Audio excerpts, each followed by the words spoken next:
to host a conference in the sacred name of our beloved Bhagwan Sri Sathya Sai Baba is obviously a huge responsibility. And when we were attempting to bring in the highest standards of professionalism, obviously we needed a full-fledged media house to support us. Look no further. The multimedia team of Sri Sathya Sai Vidya Vahini is highly competent and committed, and I have two of my colleagues here, Mrs. Srujana Shankar to my right and Brother Keshav Mishra to my left, who were part of a larger team of multimedia, ably assisted by Sister Radhika Balachandra and others, who created world-class multimedia information kits for us. There was a delegates handbook, a brochure about Vidya Vahini, and a very beautifully designed brochure about Prasanthi Nilayam, its timings, etiquette, dress code, a little map of inside the ashram landmarks, and so on. And all these with the most dynamic ever produced document called the agenda of this conference were all prepared by the multimedia team and handed to all the delegates in this very eco-friendly jute bag. Now, this document that I'm holding, the agenda, is the one that gave us the most heartburn, because till the last moment it was agile, changing, fluid. Nobody in the audience knew the drama that was going on backstage. So there was the backstage team that was handling it, and my colleague Dr. Sri Vidya was part of that backstage team handling all the backstage drama. But on the surface, everything was flowing meticulously.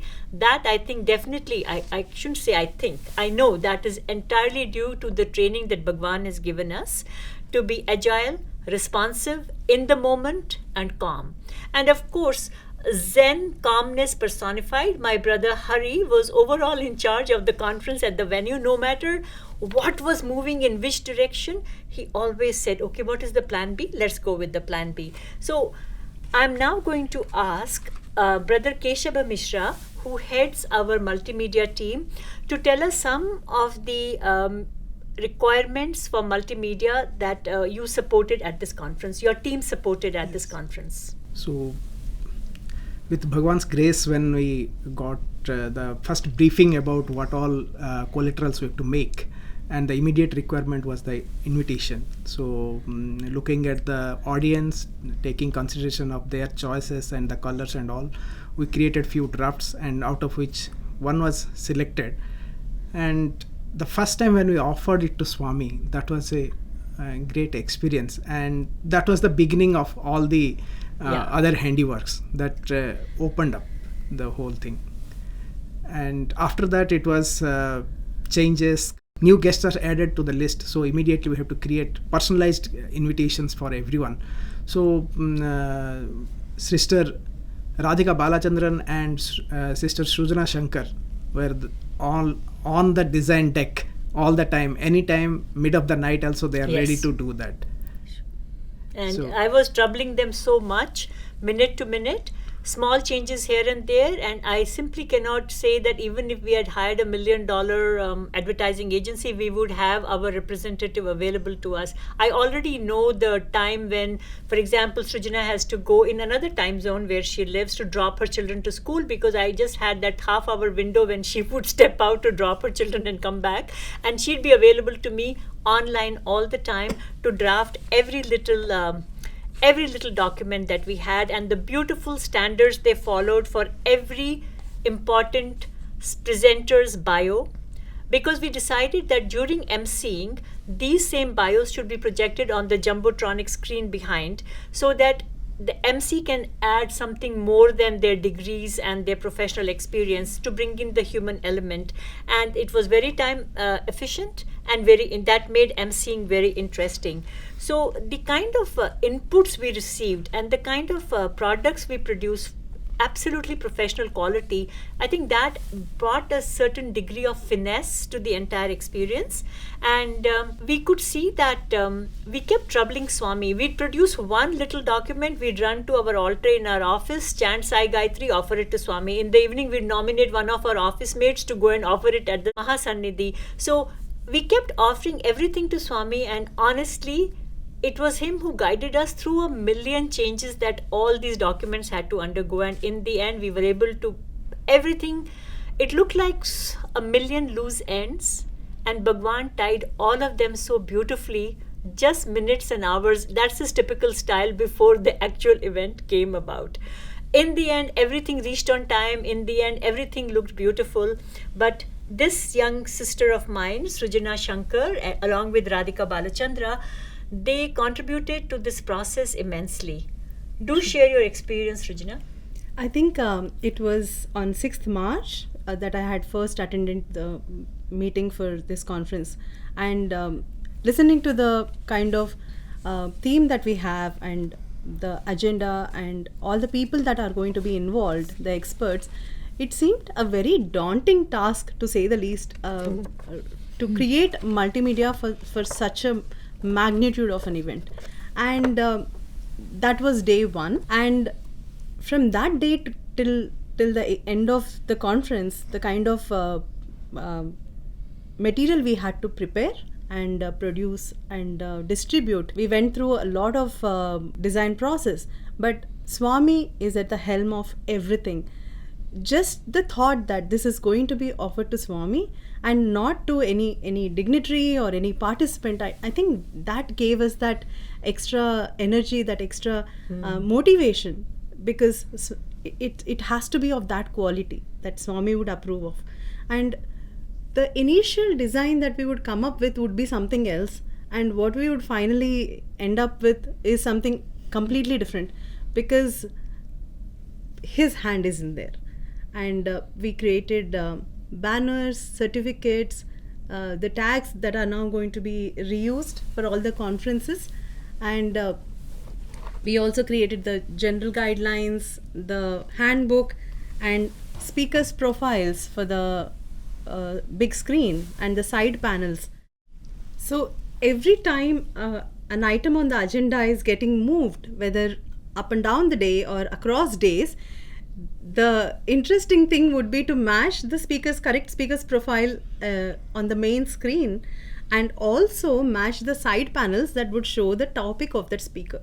And we had a presentation kept ready, and that is in order, and suddenly we would get a message saying that this speaker is not the next speaker, somebody else is coming now, the supposed to be speaker is going to the next day, and we will have to quickly tinker the presentation so that the team at the console are sending the right slide on the screen.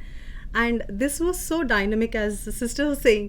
It kept us on our toes, and we were riding the waves of uncertainty, and where uncertainty is there, definitely Swami is there, and you sure. feel his presence, because the prayer is non-stop. Swami, please make it right. There shouldn't be a misstep. And whatever stress or tension or nervousness we would feel, it wouldn't be translated to the audience at all.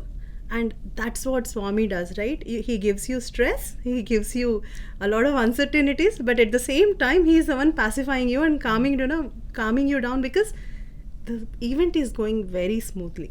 And this experience is even more special because we got to work with team members who were okay to do multiple revisions. And I think I should say, Karuna sister, that we were prepared for this event, especially the multimedia team, for the number of revisions we had to do. Through the Vidyavahini work, we would on a day-to-day basis undertake, because any multimedia aid created for the content or training or any other team present in Vidyavahini, the multimedia aid goes through so many revisions that we are already trained to take it in our stride and to say that, okay, this is Swami's work and we want the best out in any way. So we are professional nitpickers. Yes. And we are very open to continuous feedback, continuous curation. We don't get offended or upset. Absolutely. Good. And there's no ego involved anywhere. And Radhika Balachandran sister, who you mentioned earlier, was supposed to come and join us for the event right from the day one, but because of health issues, she was not able to join. But I think Swami kept her there for that time, because there were immediate revisions to be made, and none of us had access to the system when we were at the conference. And she was there, and she did all the work necessary. And once she got back, she took over, and it was a smooth process. when you look back at all the roughs and ups and downs we went through, it looks satin smooth. Absolutely. One pertinent observation that I would like to make is that this multimedia team that was available to us 24/7 has a day job also outside of this conference, and their day job is to create multimedia for our content team, because we are constantly creating content, digital content, and so they continued with the work that was assigned to them by our content team, and their other job 24/7 was multimedia for the conference, and this included making sure that all the presentations were on the standardized template, all bios were standard, everything was matching, and the kind of availability, I don't think we can take liberties like this with anyone except our own sisters and brothers from the Sathya Sai family when we demand that kind of attention, and nobody counts hours and minutes. It's just one big Mahayagna and everybody goes with the flow. That was a spiritual experience for all of us who were working on it. Keshav brother, is there anything you'd like to add? Yeah, regarding the display thing, that was a big challenge, a new learning for us, and thanks to SSMC brothers who came and helped us, because we came with some expectations which are not compatible with the technical specifications of the giant screen. So we have to reiterate few things, and that was a learning experience, but it gave us more work, more pieces of work, and contributed by different volunteers. So that was I think Swami's master plan to engage more volunteers to contribute. Because of the aspect ratio of the big screen, so we had to do a lot of reconfiguration, and we learned so much from the experts at the media center in this particular team who guided us through it. Brother Jaimin Mistry from Hyderabad and brother Ahwan Gurung from Sikkim, they owned up the inputs, all the presentations, all the backgrounds, all the profiles, because there are 3 systems which are giving input to the SSMC mixer. So all the 3 systems were managed by these 2 brothers meticulously, and they owned up the things. And there was Nandini Naga's sister, who was part of multimedia team, but here she was helping in accommodation team. She was brought in to do some of the presentations. M. Valli sister, who is part of Vidyavahini central team, she also was part of the presentation creation team. And there were 2 sisters who were continuously following up with all the speakers to get their presentations. Rinki Singh, a sister, and Meera Revankar. These 2 sisters were in constant touch with the speakers. Yeah. And when the event started rolling out, because every speaker wants to contribute their best, to present their best, so the last moment changes were also there. So by Swami's grace, it was going on very smoothly, and at many places we could feel that Swami is doing, and we are there to experience his unseen hand at work. Divine design. Yes. True. And singer Menuka Podal, who was there for one of the invocatory song. She is our volunteer also. She is our volunteer also. So, and an Indian Idol contestant. Yeah. When I asked what you are going to sing, she told Antaranga Sai. And by the time I reached to the console, the Mahendra brother from SSMC team, he started playing a soothing music, because the timing is there was time to start. He played the exact same Antaranga Sai instrumental music. So there was sometimes the synchronicity is all managed by some higher up. Swami was managing all the things. Swami was planning everything. And even that instrumental piece followed by Menuka singing the same song. Yes, we all felt it. Antaranga Sai, Anath Nath Sai, Antaranga Sai. And there was one moment where the MC needed one image to be shown that was given by the MC earlier, but due to the sudden change in the agenda, we are not sure when she is going to ask it. And suddenly we thought, let us check where it is. And as soon as I opened that, the MC started talking about that image only. And that is that moment. Actually, Swami was prompting all the actions. He was the doer behind all of us. Otherwise, how do you have opened that? It would have taken some time, and that must be a flaw. And in any conference, there may be some technical glitch, but when it got over by Swami's grace, There was no technical glitch. Flawless. It was Swami it's did all so well. Swami's grace. Yes. He was flawless in his execution because it was not humanly possible to go through 2.5 days of a high-tech conference without a single tech glitch. True. That was Swami's doing, really. So, multimedia work never ends. So, not only did the conference work keep them on their toes, feedback was important, curating the feedback, taking the learnings. Keshav, what can you tell us? It's still on. We have collected the feedback. Now it's time to share the learning what all the participants present in the conference got to the whole world. So the curation of all the session-wise videos are now on, and there are volunteers across the globe. Prasanthi Pathar brother from South Africa, Bharati sister from Kuwait, all are on job curating all these videos. So Media Center was kind enough to capture some of the candid conversations with our invitees and guests. So we are working on those, and slowly we'll be releasing all those videos for the whole world to watch and learn from this Integral to Inclusion Summit.